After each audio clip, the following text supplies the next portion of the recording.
आपका पीर की रसोई में स्वागत है। तो आज हम बनाने जा रहे हैं खीर।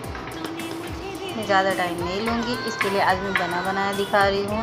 लगे तो मैं आपको बता सकती हूँ। बहुत दिनों से मैंने वीडियो भी नहीं बनाया क्योंकि मेरा फ़ोन ख़राब था। आज के लिए बस इतना ही, क्योंकि आप बड़ा वीडियो देखते नहीं हो और मेरे बड़े वीडियो को लाइक नहीं करते, सब्सक्राइब नहीं करते, शेयर नहीं करते। इसके लिए आज छोटा वीडियो। धन्यवाद।